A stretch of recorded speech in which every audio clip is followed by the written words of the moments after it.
hold tight. We're up at the moonlight, believe in the magic. On side, we'll make it feel just right. Just look at that bright light, believe in the magic. And we can save you from your past. This bond is always gonna last. Et coucou tout le monde, ça fait pas un bail qu'on s'est pas vu. Je sais pas combien il fait chez vous, mais ici il est même pas 11h du matin et il fait déjà 30 degrés.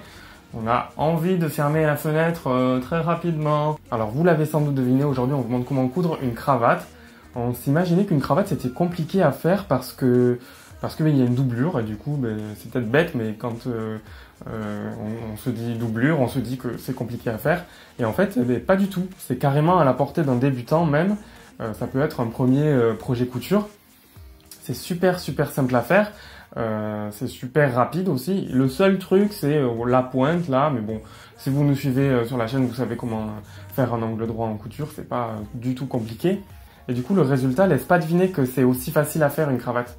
Parce qu'on peut grave dire aux gens que c'est super compliqué à faire et se la péter grave. Si vous nous suivez sur la chaîne depuis quelques mois, vous avez sans doute reconnu, ou pas du tout si vous vous en branlez, que c'est un tissu qu'on a acheté en Thaïlande.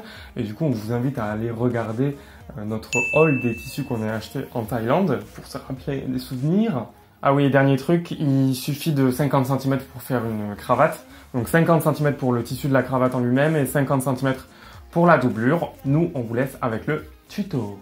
Du coup, pour réaliser cette cravate, il vous faudra du tissu pour la cravate, du tissu pour la doublure, une vieille cravate à vous, ou pas une vieille cravate d'ailleurs. Si vous en avez pas, vous pouvez en acheter une pour rien du tout à Emmaüs.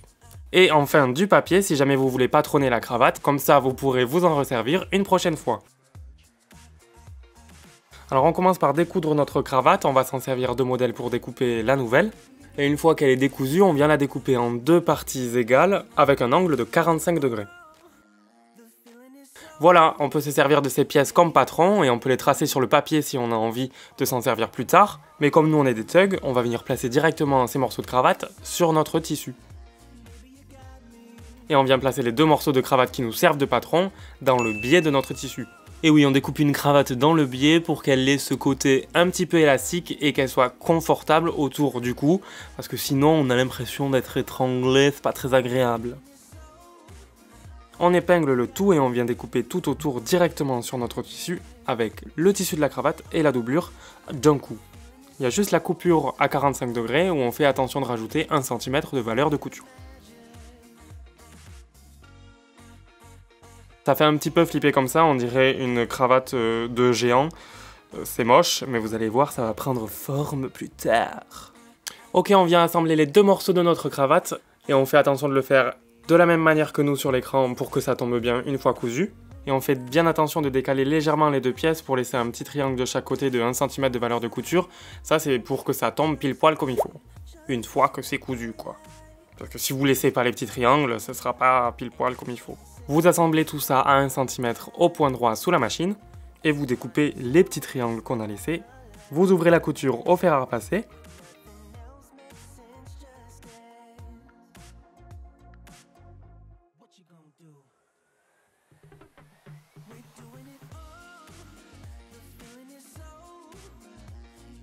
Et vous venez assembler les deux pointes de votre cravate et les deux pointes seulement, endroit contre endroit. Vous épinglez la première pointe, vous aplatissez jusqu'à la deuxième. S'il y a un petit peu de tissu qui dépasse, vous découpez ce qui dépasse. Vous épinglez la deuxième. Et voilà, vous cousez sous la machine à 1 cm.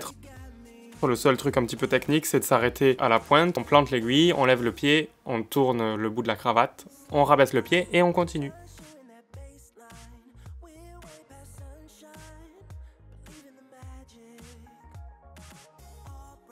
Ensuite, on vient redécouper les valeurs de couture et on crante les deux pointes.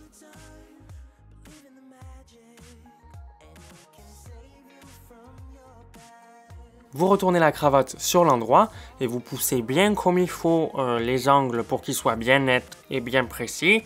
Et on vient s'aider du fer à repasser pour que ce soit la perfection.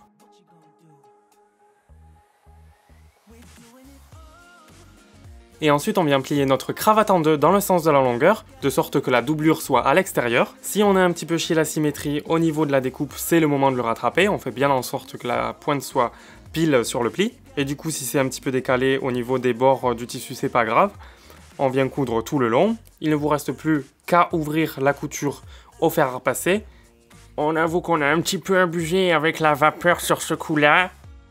Et de retourner votre cravate sur l'endroit à l'aide d'une petite épingle à nourrice. Donc c'est un petit peu chiant, c'est un petit peu long parce que c'est étroit, mais avec un petit peu de patience et de doigté, vous y arriverez.